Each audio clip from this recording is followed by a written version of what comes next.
Well, hey there, friends. It's Chris from the Rate the Record podcast, and it's about time to wrap up the year of 2024, as I'm doing right now with the channel. The podcast has already technically done that, but the NMRs still remain unresolved, so it's time to get into that now. Usually it's just one video I do, the top 5 of the year, and then I do a few honorable mentions just before that, quickly name off some songs I really liked, and that was about it. But this year I'm doing 2 different videos. This one's the honorable mentions one, so basically these are the ones that I still enjoy, but not enough to put in my top 5, but I still think they deserve recognition. I still think you should check them out, so I'm more than willing to give a little more time to talk about them at the very least, and I have 7 of them this time around. These are in no particular order at all. I think the only order they could possibly be in is chronologically of when I've heard them through the entire year, but other than that, there's no ranking in this video.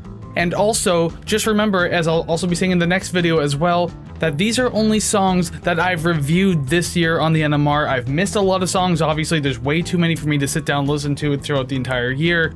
So if I've missed anything in this list or the next list, that's probably because I didn't hear it or maybe just didn't care too much for it, but I just wanted to get that out of the way. I think we can get this started. As per usual, I scoot on over here and I remind you that if you like what you see and or hear today, make sure you hit like and subscribe. Your support really means a lot to me, especially in this holiday season. You ever wanted to give me a gift? That's all I could ever ask for, so go ahead and do that. Thank you very much. Now we move on. So let's see what these honorable mentions look like. Let's start with the band Fleshwater and the song called What the Fuck Was Said, or What the F Was Said. There's just a bunch of symbols there, really, so just fill in the gaps as you'd like. What the hell was said, it doesn't really matter. Regardless, this one's exciting and poppy with something of a drum and bass feel to it, mainly like percussively, but it's still definitely there. And there's some surprisingly crushing distortions in this one too that really kind of made it stand out a little more and put it a little deeper into my radar, so it's something I could definitely appreciate about it. And the thing is too, this one's just under 2.5 minutes long. So I mean, it packs a pretty nice punch in that very short time all around, so that's why I definitely think this one needed a spot at the very least in the honorable mentions list. Second up, we throw it back to the band Softcult and their song Shortest Fuse that came out earlier this year as well. This one's a really pretty track, even with some of the grungier and harsher tones that really enhance certain portions of the song. I think there's like a lot of airier parts, especially in the vocals, that just kind of really make it peaceful. Some nice throwback vibes in this one too, like it kind of feels like something that you would hear during like a sentimental moment of a teen comedy from like the late 90s or early 2000s. I definitely felt that, especially being, you know, like a millennial. I'm a child of the 90s and everything like that, so I remember stuff like this, and that's what it made me think of. It's about as dreamy as a post-grunge band can possibly get without going on full psychedelic or even shoegaze, so it's just nice airy ambience on everything. Everything fits, peaceful, pretty. As I've already said those words before, but I'm saying them again because it means everything. It's catchy, it works, and even being just over 4 minutes long, it doesn't feel like it's needlessly taking up time anywhere in the track. I like the entire runtime. I like what it gave me in that, so again, a much deserved spot at the very least in the honorable mentions list. Next up on the list now we have the Jesus and Mary Chain with their song Chemical Animal, and this one's just a super moody, dark piece of music. Like, there's no two ways around that. There's a lot of quieter layers, like adding a very foggy and dense atmosphere to this song. It's maybe something that you don't really hear on the first couple of listens, so there's definitely replayability in this one, because the more you listen to it, the more you'll start noticing these little things in the background that just really add to the darkness of the track. It's simplistic, but it's effective for sure, and I think the production is really well balanced in this one, and the emotional weight of the track is played off very well because of that. But yeah, if you're looking for something a little, you know, a little more on the darker or sadder side of things on this list or even the next one, I think this one's gonna do it. I think it sounds great. You should check it out if you haven't yet. Next up, we have a band that I actually did a review for this past season 6, and that is Kitty, and the song is We Are Shadows. And I'm just gonna spoil a little bit. Kitty's maybe a name that you'll hear in the next video as well, so keep your eyes open for that one. But for this one, I'm talking about We Are Shadows. It's an absolutely blistering comeback for Kitty, because this was like the first single that they had announced. It was an incredibly promising single when they first announced the new album, so it was something to definitely get excited for. Compositionally, it doesn't find itself too far removed from the works of albums like I Failed You, their previously released album like over a decade ago. But this feels bigger and better, like they've really put way more into it. Not that they didn't for the last one, but like this one just feels way, way bigger. The production's solid all around. Morgan's vocals are better than they've ever been, clean or screaming. And a song like this just really goes to show how locked in they truly are. They haven't missed a step, and that's why this song was #1 when I reviewed that Kitty album all the way back in July. But I will tell you, there's another song that should have been #1, something that has grown on me more and more and more, but I will talk about that in the next video because that's where that one belongs. We Are Shadows here as an honorable mention, just to be fair and not to have Kitty twice on that list, I guess, since it's only top 5. So now we're moving on to a band that I found on Bandcamp. It's called Cell Zero, and the song is Already Dead. And this is the perfect kind of opportunity and portion of this video to give a well-deserved shout out to one of those bands that I have discovered on Bandcamp. A bit of a story time with this one too, and why I attached to it so much. I'm not going to go into tons of details because this isn't the time or place. Maybe it's a whole other video, I don't know. But I digress. Over the last year or so, I've really started embracing the music I truly want to listen to. Like, I've always listened to what I want to listen to, but there's always certain subgenres and things that just I kept neglecting and putting off to the side because I'm like, maybe I'll like this better, maybe I'll like this better, I don't know, because like, I've always liked the industrial genre and all the gothic subgenres as well. You got your post-punk, your death rock, you got dark wave, industrial rock and metal, all those kinds of things. I've always liked these, but I've always neglected them for some reason, as if like, oh, I can just come back to these one day, but I want to discover these other things, but I really want to listen to this stuff, so why didn't I? I don't know, but over the last year I've said, fuck it, I'm doing that.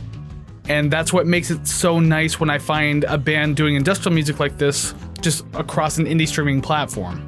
It's a piss poor reasoning to give that as to why I wanted to just suddenly ignore all this, but I'm glad I'm back in it now, so at the very least I can talk about this song as I discovered it this year. This one's just a hard, pulse-pounding track that is so catchy as it is aggressive, so you're kind of getting best of both worlds out of it. There's so much intensity in this one to keep you locked in, and the production's really good on top of that overall too. Nothing feels too overwhelming tonally or compositionally, so once again, just solid track. But because of how much I enjoyed this one, and I definitely have faith in the indie scenes and everything like that of all the different subgenres, it makes me want to do this more in 2025. I know I started to do it in 2024, going into like Bandcamp and other indie streaming platforms and trying to find those like hidden gems and everything like that. I found something like this that clearly made the honorable mention, so I enjoyed it that much. Maybe I'll incorporate them more into the NMR. Maybe I'll do a separate NMR specifically for Bandcamp artists. Regardless, I want to find more like that. Glad I found this one, and that's why it has its position in the honorable mentions. Honorable mentions. I could talk. I only got a couple more for you, and so let's wrap this up, and we can talk about Mogwai right now and their song God Gets You Back. This one's got a really gorgeous atmosphere to it, and it really builds up really well for a little while in the beginning. It's kind of icy and somber as you're kind of going through. I think it's like 1.5 to 2 minutes of it, and it carries a really good emotional weight. And then the drums and vocals eventually kick in, and it adds a little more liveliness to the track and changes it up a bit. Nothing too drastic or dramatic or anything like that, but definitely more of a pulse than what we were getting in the beginning. And maybe it stretches on just a little bit, but at the same time, I think it's really easy to find yourself getting lost in this. And it gets pretty hypnotizing after a while, so if anything, that's a good thing, especially if you have this on in the background. It blends in real nice. So no matter how you look at it, I think this one works. It's a great track though. I don't want to deter anything from this, that's why it's on the honorable mention list. It's nearly 7 minutes long, but even with that runtime, like, you almost don't feel it's just kind of nice to have on, you know? Last but not least, my final addition to the playlist of the NMR Honorable Mentions 2024 is the most recent addition that I've done to the NMR's period. It was back in mid-December, and it was Jinjer's Green Serpent. One of the things I pointed out in my original review for this song was how great the flow is in this song, and going back to it again just to kind of like listen to it and have an idea of how to talk about it again, I have to agree still. Like, I think the flow of the song is fantastic. It's damn near seamless from front to back, and it just everything just works so well, morphs so well together. Like, I don't know, it makes it a really, really fun track in that matter. There's some great proggy riffage in this one, some really heavy and crushing moments scattered throughout. I mean, this is just a really solidly written track. The only thing I would say about it is I think the quieter ending kind of came on fairly abruptly, and it kind of like pulled me out of the moment of what the song was like really getting me into. But I will say it's not nearly enough of an issue for me to complain too much about it. As a matter of fact, it's still on this list, so that means it wasn't that big of a deal. It still sounded really good. I still liked it. It just, I don't know, it was just a little too abrupt in that moment, but that's okay. It doesn't really ruin anything. It's a great song and a great cap to the year altogether, especially for Jinjer. You know, they've been on a rising star for quite a while now, and a single like this I think only elevates it further, so it's exciting to see what they have planned for the future. And those are the honorable mentions for best new songs on the NMR for 2024. Thank you very much for watching and listening to these songs. And if you've been listening to these songs and you have opinions about them, write down in the comments below of this video. Please let me know your thoughts on them. Do you like these songs? Do you hate these songs? Do you agree or disagree with me? I want to also hear your top 5 and your honorable mentions and all that kind of fun stuff, because I mean, it's just fun to hear all this back and forth. That's kind of what the music commentary scene is about. So please go ahead and let me know that too, or you can do that in the next video, because that's the big one coming up. And don't forget, you can also visit ratetherecord.ca. That is ratetherecord.ca if you want to let me know your opinions over there as well. Streaming links, social media links. I'm pretty sure the email link is in there somewhere too. The RTR Club, and of course the RTR podcast chart for all the albums rating chronologically from best to worst all the way through. Everything is there. So make sure you're checking out ratetherecord.ca for all that fun stuff, and to follow me on social media in different places. And that's all I got for this. So join me tomorrow at the point of me releasing this video. Tomorrow I'm releasing the top 5 NMR for 2024, like the big bad video right there. That's gonna be the one. It's coming out within 24 hours of this one, so it's not gonna be too hard to miss or anything like that, so make sure you keep an eye out for it. So until then, in the next day or so, go listen to some awesome music. Take care, friends.